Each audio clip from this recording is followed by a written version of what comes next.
Assalamualaikum warahmatullahi wabarakatuh, dan selamat pagi anak-anak ibu semuanya. Ibu harap anak-anak ibu semuanya masih dalam keadaan sehat walafiat dan masih semangat ya dalam belajar ya, karena kan udah lama libur nih. Oke. Nah, minggu yang lalu sudah ibu berikan kontrak belajar. Ibu harapkan anak-anak ibu semuanya sudah memahami setiap poin pada kontrak belajar tersebut dan bisa mengikutinya dengan baik di semester genap ini.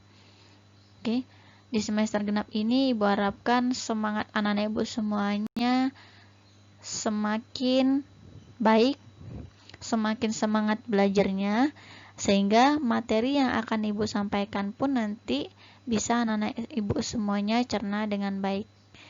Oke, materi kita hari ini anak-anak ibu semuanya bisa lihat pada PowerPoint, yaitu tentang kemagnetan dan juga pemanfaatannya. Nah, pasti anak-anak ibu penasaran kan apa ya kira-kira materinya? Oke, kita lanjut masuk ke dalam materinya. Oke, tadi kan kita sudah ada sekilas di depan tadi pada PowerPoint itu tentang judulnya. Namun sebelum kita masuk ke dalam materinya, anak-anak ibu semuanya harus tahu dulu tujuan pembelajaran kita hari ini itu apa. Nah, tujuan pembelajaran kita hari ini yang pertama itu untuk menjelaskan prinsip kemagnetan pada hewan. Yang kedua, untuk menjelaskan pengertian magnet. Yang ketiga, untuk menjelaskan macam-macam magnet. Yang keempat, untuk membedakan sifat magnet bahan beserta contoh. Yang kelima, untuk membuat magnet. Yang keenam, untuk menjelaskan penerapan elektromagnet dalam kehidupan sehari-hari. Yang ketujuh, untuk menghilangkan magnet. Dan yang kedelapan, untuk menjelaskan medan magnet. Ibu harapkan anak-anak ibu semuanya bisa memperhatikan setiap poin pada materi nanti yang akan ibu jelaskan. Nah, kalau nanti ketika dalam menjelaskan anak-anak ibu semuanya masih ada yang belum mengerti, nanti bisa ditanyakan, bisa melalui WhatsApp ataupun Google Classroom. Oke, inilah tujuan pembelajaran kita hari ini. Sekarang kita lanjut lagi. Oke, anak-anak ibu semuanya, tadi anak-anak ibu semuanya sudah tahu tentang tujuan pembelajaran kita hari ini apa saja. Nah, sekarang kita masuk ke dalam materinya. Nah, yang pertama ini tentang pemanfaatan medan magnet pada migrasi hewan. Nah, di sini yang pertama itu ada namanya migrasi burung. Ternyata selama ini kita lihat burung itu rupanya dia bermigrasi. Nah, contohnya di sini adalah burung elang dan juga burung layang-layang. Nah, di mana kalau burung elang sama burung layang-layang ini dia akan melakukan migrasi pada setiap musim tertentu. Nah, biasanya dia menggunakan partikel yang ada di dalam tubuhnya. Jadi untuk menciptakan peta. Sehingga di dalam tubuhnya itu kan ada medan magnet, ada magnetnya. Nah, di situ akan dimanfaatkan oleh burung elang dan juga burung layang-layang. Nah, contohnya saja selain dari burung elang dan burung layang-layang itu ada burung merpati. Nah, kalau dulu zaman dulu kan kita tahu kalau burung merpati itu dia seperti Pak Pos ya. Nah, jadi ketika kita ingin mengirim surat misalnya ke suatu daerah, nah kita menggunakan itu burung merpati. Nah, di sini ternyata burung merpati ini dia punya medan magnet.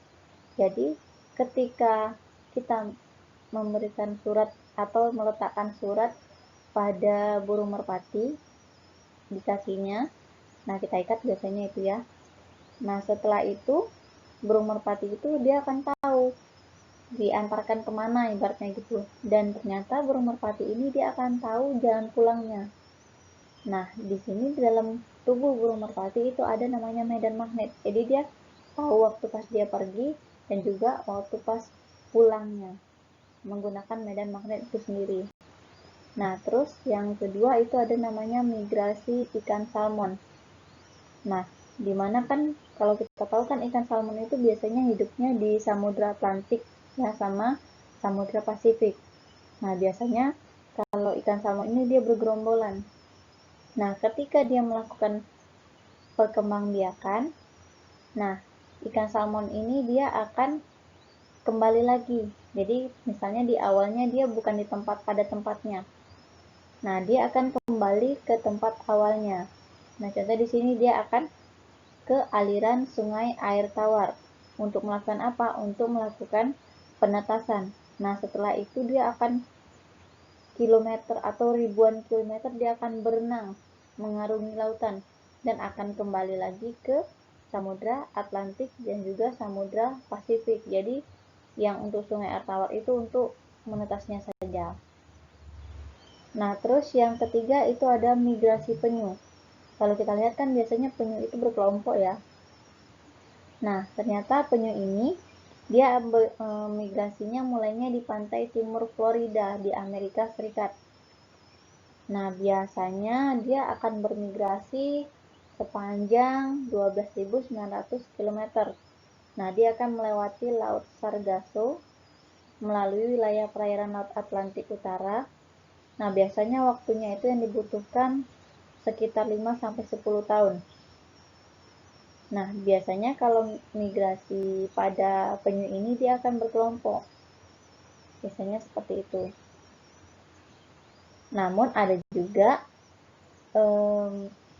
pada penyu ini dia akan bermigrasi sendiri atau istilahnya tanpa kelompok. Nah, dia dan akan kembali lagi ke posisi awalnya di Florida Utara. Oke, itu yang untuk penyu. Dan sekarang itu untuk lobster. Nah, biasanya kan lobster itu banyak ya jenisnya ya, Nak ya. Nah, di sini ada lobster air laut. Jadi di sini lebih ke lobster air laut dan di sini lobster duri contohnya ya. Nah, di mana dia akan mendeteksi medan magnet dengan cara meletakkan lobster di contoh ya, misalnya lobster duri ini tadi kita letakkan di tempat di bak air. Nah, terus kita atur medan magnetnya. Nah, ketika diubah, lobster ini tadi dia akan menyesuaikan ke arah medan magnet yang di awal tadi. Nah, itu dia kalau lobster duri. Nah, terus ada lagi magnet dalam tubuh bakteri. Jadi tidak hanya pada hewan yang ada di udara ataupun di perairan, ternyata bakteri juga punya magnet tersendiri di dalam tubuhnya. Nah, di sini contohnya yaitu MTB atau magnetotatic bacteria. Nah, biasanya kalau pada MTB ini dia punya organel yang khusus, namanya magnetosom. Gunanya untuk mendeteksi adanya magnet atau enggak. Di sini ya. Nah, ini ditemukan pertama kali oleh Richard P. Blackmore pada tahun 1975. Nah, karena adanya magnet ini, makanya dia istilahnya kalau misalnya pergi jauh, ibaratnya gitu, bakteri ini dia akan bisa kembali lagi ke tempat posisi awalnya di mana dia berada dulu. Oke, sampai di sini paham anak-anak ibu semuanya tentang medan magnet yang ada pada hewan? Oke, kalau paham kita lanjut ke materi selanjutnya. Oke, anak-anak ibu semuanya, kita lanjut ke materi selanjutnya tentang magnet. Nah, tahukah anak-anak ibu semuanya apakah yang dimaksud dengan magnet? Ada yang tahu? Oke, magnet itu adalah suatu objek yang mempunyai suatu medan magnet. Nah, magnet ini dia berasal dari bahasa Yunani yang biasanya dikenal dengan nama magnetis litos atau yang artinya batu magnesian. Nah, kalau contoh di sini itu pada gambar ada magnet U dan magnet batang. Nah, sampai di sini kira-kira anak ibu sudah paham semuanya tentang pengertian dari magnet? Oke, kita lanjutkan. Oke, tadi kan anak-anak ibu semuanya sudah tahu nih pengertian dari magnet. Nah, sekarang yang kita bahas pada PowerPoint ini yaitu tentang sifat bahan magnet. Nah, ternyata magnet itu dia terdiri dari 3 bahan. Yang pertama namanya ferromagnetik. Nah, di mana ferromagnetik ini benda-bendanya itu dapat ditarik kuat oleh magnet. Nah, apa saja ya contoh-contoh dari ferromagnetik ini? Oke, kita lihat. Nah, ternyata di sini ferromagnetik itu contohnya ada besi, ada baja, ada kobalt, dan juga nikel. Oke, itu tentang ferromagnetik, di mana dia benda yang dapat ditarik kuat oleh magnet. Oke, kita lihat selanjutnya sifat bahan magnet yang berikutnya, yaitu ada namanya paramagnetik. Oke, nah ternyata paramagnetik ini dia bendanya kebalikan dari yang ferro tadi. Dia bendanya dapat ditarik oleh magnet, cuman dia lemah. Nah, jadi benda-bendanya ini dapat ditarik oleh magnet, cuman dia lemah. Kira-kira bendanya apa saja ya? Oke, di sini benda-bendanya ada magnesium, ada molybdenum, dan juga ada litium. Nah, tadi itu kan ada ferro dan juga ada para. Itu ada yang kuat bendanya ditarik oleh magnet dan juga ada yang lemah ditarik oleh magnet. Nah, sekarang kita lihat ternyata ada juga loh bahan dari magnet itu yang tidak bisa ditarik oleh magnet. Namanya adalah diamagnetik. Bendanya apa saja ya? Oke, di sini ada contohnya perak, emas, tembaga, dan juga bismut. Jadi ketika benda-benda ini didekatkan oleh magnet, dia nggak ada pengaruh apa-apa. Dia tidak bisa tertarik oleh magnet itu sendiri. Oke, sampai di sini mengerti anak-anak ibu semuanya tentang sifat bahan magnet? Oke, kalau anak-anak ibu semuanya sudah mengerti tentang sifat bahan magnet, kita lanjut ke materi selanjutnya. Oke, selanjutnya tentang macam-macam magnet. Tadi kan sudah tentang pengertian magnet dan juga tentang sifat bahan dari magnet itu sendiri dan juga contohnya. Nah, di sini kalau magnet itu ternyata nggak cuma satu, tapi banyak. Ada beberapa ya. Nah, yang pertama magnet silinder. Dia bentuknya seperti silinder. Bisa anak-anak ibu lihat semuanya di dalam PowerPoint ini. Terus yang kedua ada magnet batang. Bentuknya seperti batang. Dan yang ketiga ada magnet U namanya. Dia bentuknya seperti huruf U. Dan yang keempat ada namanya magnet tapal kuda atau biasanya dikenal dengan magnet ladang. Jadi dia seperti huruf U tapi dia agak membengkok sedikit ke dalam. Itu namanya adalah magnet ladang. Nah, yang terakhir adalah magnet jarum. Nah, di sini bentuknya seperti jarum dan biasanya kalau magnet ini digunakan untuk kompas. Oke, ada pertanyaan anak-anak ibu semuanya? Oke, kalau tidak ada kita lanjut ke materi selanjutnya.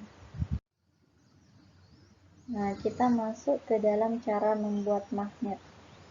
Biasanya kita kan punya, kalau dulu waktu kecil pasti anak-anak ibu semuanya pernah tuh main magnet yang di atas ada magnet, yang di bawah juga ada magnet. Nah, ketika kita gerakkan yang di bawah itu yang di atasnya juga ikut bergerak.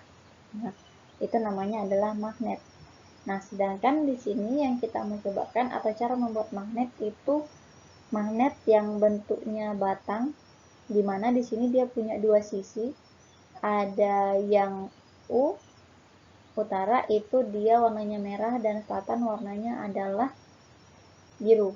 Nah, ketika kita gosokkan pada sebuah magnet atau pada sebuah benda yang bersifat magnet gitu, kita gosokkan. Nah, lama-kelamaan dia akan menimbulkan magnet. Jadi setelah kita gosok tadi dengan satu arah, terus kita mau mencoba magnet ini ada nggak magnetnya. Kalau misalnya kita letakkan di atau kita dekatkan di benda yang lain. Nah, itu ya. Itu cara membuat magnet yang pertama, yaitu dengan cara menggosok magnet. Nah, yang kedua ada namanya induksi magnet. Nah, di sini kita menggunakan dua magnet, namun posisinya harus berbeda. Jadi kalau misalnya di atas utara, di bawah selatan, nah jangan di bawahnya lagi selatan. Itu akan terjadi tolak menolak.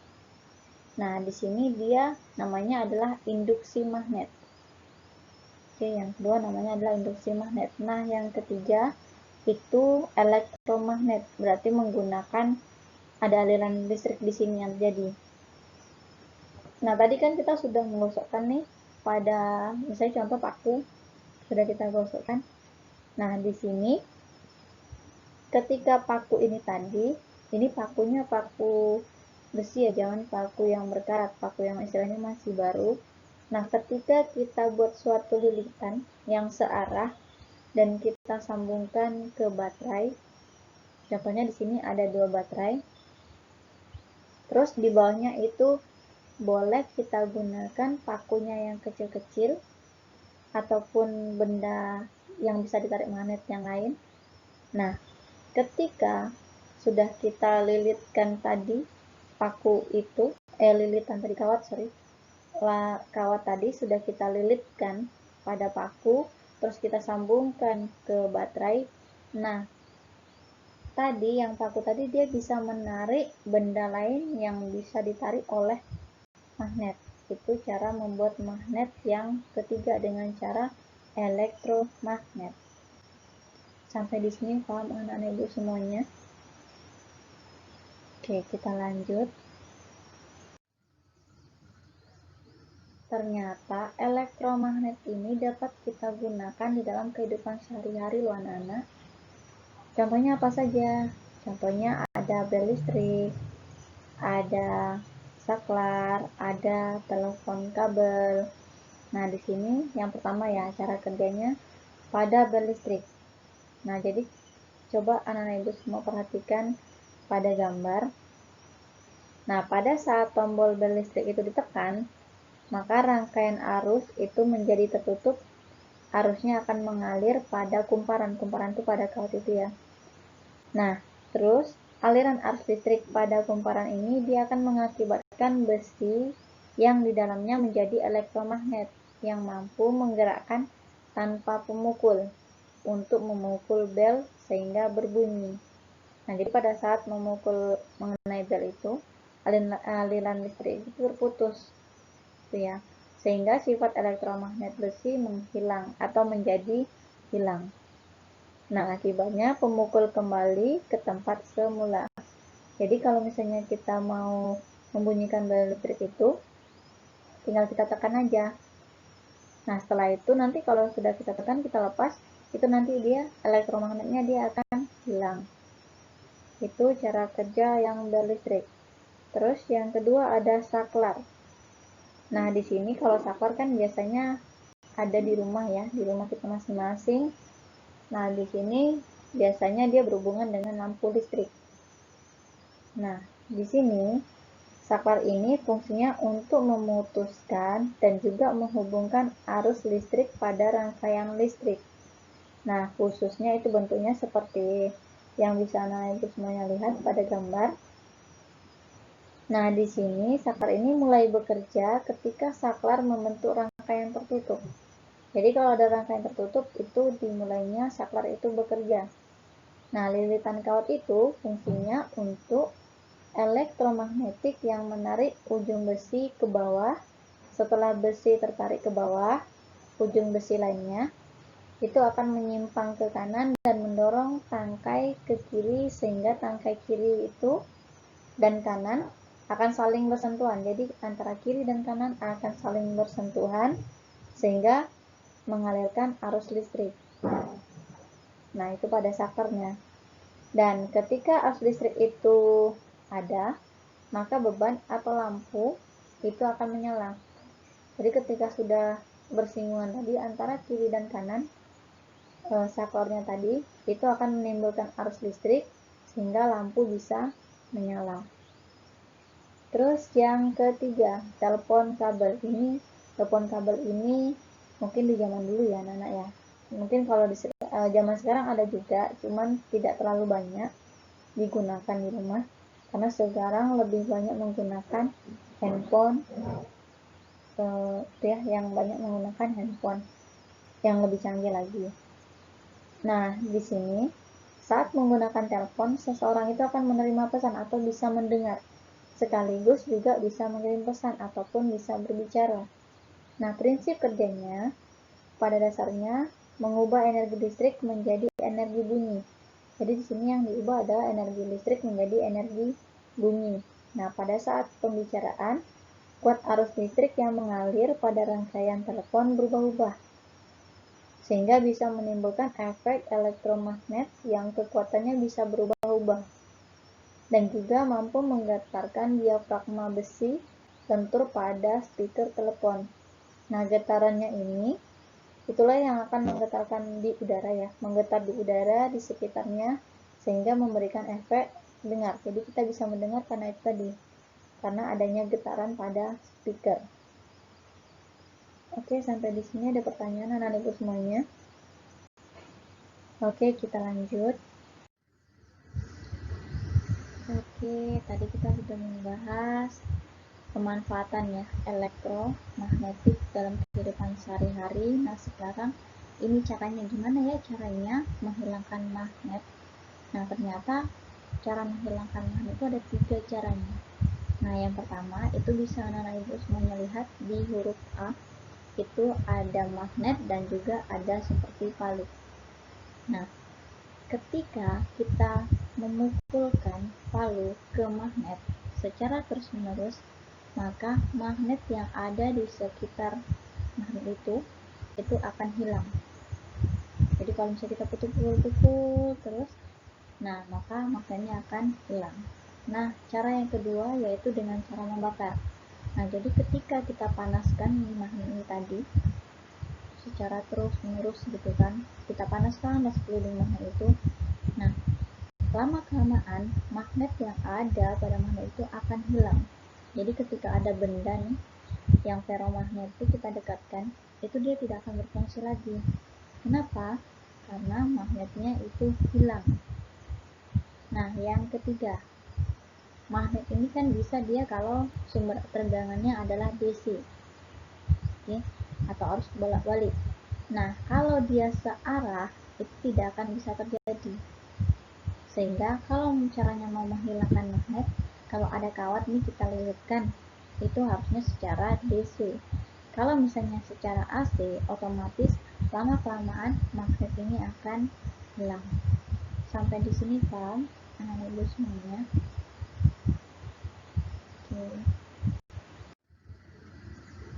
Oke, tadi sudah tahu caranya menghilangkan magnet. Sekarang kita lanjut ke medan magnet. Kira-kira medan magnet itu di mana ya letaknya? Seperti itu. Nah, di sini ada contohnya. Di bawah itu ada magnet, terus di atasnya ada kertas HPS, kita letakkan di situ. Nah, ketika kita menaburkan serbuk besi itu nanti dia akan membuat sebuah pola. Nah, di mana ketika semakin dia tebal pola itu, nah itu dia menandakan bahwa disitulah tempatnya medan magnet. Nah, seperti kita lihat pada gambar, ternyata ketika kita melihat polanya, ternyata di bagian ujung-ujungnya itu tebal. Kenapa? Karena di sini yang mengandung medan magnet yang terbesar di antara yang lainnya. Jadi ketika kita ingin menarik suatu benda ke magnet, kita letakkan atau kita dekatkan di ujung magnet.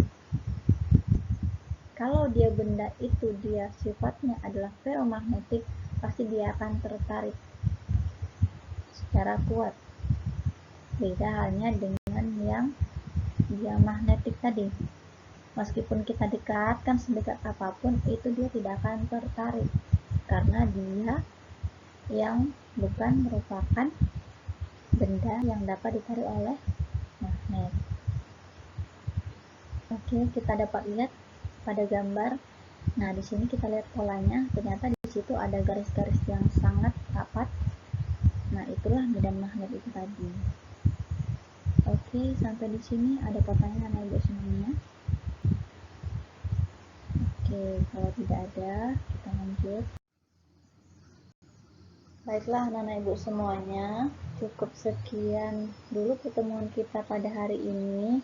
Ibu harapkan kepada anak-anak ibu semuanya setelah ini untuk mengerjakan tugas yang sudah ada di Google Classroom dan untuk membaca materi pada pertemuan selanjutnya. Jadi Nanti bisa dilihat di dalam buku elektronnya atau buku cetaknya untuk membaca materi setelah pembahasan kita hari ini. Dan jika ada anak-anak ibu yang masih belum paham tentang materi hari ini, bisa bertanya dengan ibu, boleh menggunakan WhatsApp ataupun dengan Google Classroom. Ibu akhiri untuk pertemuan kita hari ini. Wabillahi taufiq wal hidayah. Assalamualaikum warahmatullahi wabarakatuh dan selamat pagi untuk anak-anak ibu semuanya. Tetap semangat dalam belajar.